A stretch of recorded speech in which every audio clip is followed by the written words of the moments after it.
Certified Interventionist, and I want to welcome you to my live tonight. I'm going to be talking about whether or not people who are in active addiction can ever safely use substances. And there's a lot of hot debate on this about whether or not people who are in active addiction can start to use safely after they've recovered or at any point during after they start getting into recovery. And I know that there is a lot of debate around this, and my personal opinion is that I have a lot of concerns about whether or not somebody can go from addiction to being able to safely use at any point. And my concerns with that is that drinking or using drugs is often a symptom of something that's more problematic. And and like I've said in my lives before, it's often a symptom of mental health or trauma or stress or some other factors in life. So when I start to work with people that are coming into recovery, my thing is to work with them on those underlying factors that are leading to the symptom of drinking. And I have a lot of concerns about whether or not, even if you do the work to work on the trauma or the underlying mental health or whatever else is going on, whether or not people can safely use again. And I'm sure people have done it and can do it, but given the nature of addiction, going back to using again is a very, very slippery slope. And when I'm working with people, I don't want to give them that hope that they can ever go back to safely drinking or using, because it can be that slippery slope. And for a lot of people, it's a way to numb out, to tune out of life, to not cope with what's going on in the background. So that's really where my concerns are with people going into recovery and then attempting to drink or use safely. And a lot of times that can be a symptom of denial too, that once they get into a recovery program, whatever that happens to be for them, whether it's counseling or AA or NA or whatever that happens to be, it's that common fallacy that I can have just one drink, I can have one hit of whatever my drug of choice is and safely use again. And that, for a lot of people, that escalates right back into addiction, because that, for a lot of people, has been a safe coping mechanism for so many years.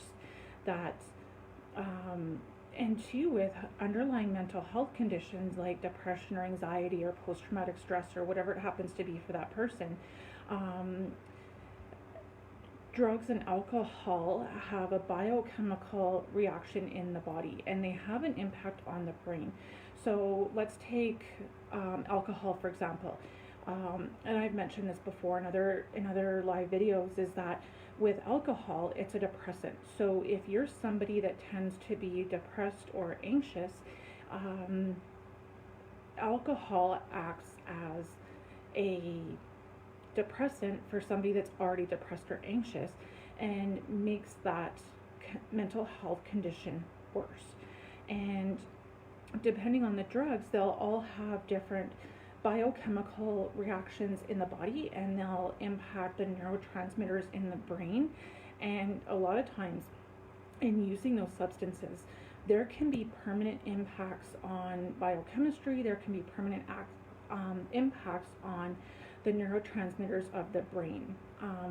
And many times people that are coming off substances are taking medications. Not everybody, but I would say in my experience the vast majority of people are taking medications to treat underlying mental health conditions, or coming off and dealing with the neurotransmitter imbalances that have occurred because of their previous substance use. And with a lot of those medications, what happens is if you start to mix them with drugs or alcohol, it changes the impacts of those medications on your body. So it can have trying to go back to using drugs or alcohol safely can really have a negative impact on the work that you're trying to do in recovery. And I'm sure that there's a lot of experts, psychologists, doctors, psychiatrists, that might have different theories or perspectives on this, but I very much come from the perspective of treating somebody in recovery from a holistic approach. So I look at medical, biological, treating with medications if necessary. Not everybody in recovery needs to be on medications, and some people, quite frankly, don't believe in it. And that's a personal choice for everybody, and that's something that should definitely be talked about with your doctor. And either way, I don't judge people one way or the other. Whether you choose to use medication or not is completely up to you and up to your doctor. With doctor consultation, that's completely up to you. It's a very personal choice, and it's a choice that nobody can make for you but yourself with that input from your doctor. So I'm always very conscious of not pushing my beliefs about medications on others, but I always like to present it as an option, because there's pros and cons to using medications in mental health. And I know for me personally, medications were a very helpful tool for me in early recovery. I was taking a lot of medications in early recovery, and what they did for me, and I didn't want to use, I was very cognizant of not wanting to use them as a crutch to give me the same effect or impact that alcohol used to give me. And I was very conscious of that, and that was a conversation I had with my doctor, and he was very aware of my goals with medication. So for me, in the beginning, medication was a way to help get me through early recovery until I could start to develop some of those tools, some of those coping mechanisms for life. Because, and I think it even says this in the big book of AA, I was maladapted to life. So for me, I had to go from maladaptive to being adaptive, and that took a lot of hard work. So, and it was 3 or 4 months, maybe even 6 months before I felt really comfortable and starting to come off some of those medications. And I started off, I think I was on six medications in early recovery, and I'm now down to 2. So there's definitely been progress to that, and that's something that I was very deliberate about, and I realized that it was just a tool in early recovery, and I did want to come off a lot of those medications. But my doctor always said too that if taking 1 or 2 pills a day is going to keep you from drinking, then that's a better option than drinking. So but having said that, there's also side effects of medications, and some of those side effects can be long term, and that's something that is a really personal choice, and something that you definitely should get your doctor's input on. But I mean, that's just one facet of recovery. I'm also about doing a lot of work, and depending on everybody's personal situation, that work is going to look a little bit different. So using CBT, cognitive behavioral therapy, dialectical behavioral therapy, individual counseling, one-on-one therapy, doing AA if that's something that works for you, or NA, or smart recovery, or whatever it happens to be for you, that you can get that support. And even for some people that struggle, family therapy can be very beneficial. There's the spiritual aspect of it. Spirituality is a big part of recovery for a lot of people. And also a lot of people too have a real bias against recovery, probably, or spirituality, for very, very valid reasons.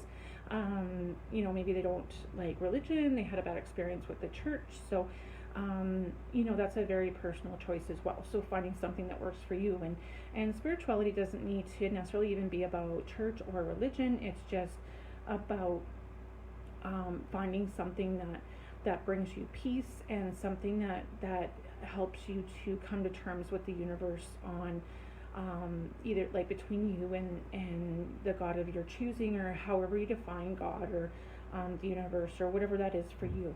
But that can be a very personal choice for everybody, and sometimes spirituality is even just about going on a hike in nature, or going kayaking and spending time in the water, or whatever that happens to be for you. That can be a very spiritual connection, and it can be something that's very beneficial for a lot of people. So spirituality doesn't necessarily have to be going to a church and finding out finding religion or finding God or whatever that means. So that's a very personal choice, right? And there's also like the physical aspect of it. I like to encourage people that are new in recovery to get into a physical plan. And sometimes for people that are new in recovery, that can be a very difficult aspect, because a lot of times in addiction, people don't eat, they're weak, they've got perhaps medical issues. So that's something that has to also be very individual, and again, talk to your doctor about that to see what especially in the beginning, what you can do and what your limitations are. So but with physical activity releases endorphins into the bloodstream, and a lot of times that can be a very good substitute for drugs and alcohol, because endorphins make you feel good and they bring a very natural sense of well-being and peace. So that can be very good. So that's something that I really encourage for people as they based on their level of physical fitness and mental well-being. So I really believe in that holistic approach to recovery, and really looking at all aspects of your emotional, physical, spiritual, medical well-being. So getting back to the question about whether or not people who come from addictive backgrounds can ever safely use drugs or alcohol, or a combination of the two. And I'm really a proponent of abstinence-based recovery, because I feel like that is such a slippery slope of trying to moderate drinking and trying to use in moderation or drink safely. And for me, I would always rather err on the side of caution. And when I'm coaching people and talking to people about that, is that something that is that a risk that you're willing to take, and is that something that you're willing to risk your life on, in that trying to drink safely or trying to moderate your drinking, is that a chance that you're willing to take with your life? And for me, that's really the be all end all of coaching, is that first and foremost, my main concern is the health and well-being and the safety and the life of the person I'm working with. So that might sound harsh to some people, or that might not be in line with your beliefs or your value systems, but it's that's really where I'm coming from in that belief, is the people that I work with, their life is the most important. So that's my 2 cents for what it's worth on whether or not people can ever safely use drugs or alcohol again. So I want to thank everybody for tuning in to my Tuesday Night Live, and we will see you next week. I'll be doing Mondays with Miley on Monday at 5:30, and I'll be doing another Tuesday Night Live Tuesday at 5:30. So join me then. Have a good night, everybody.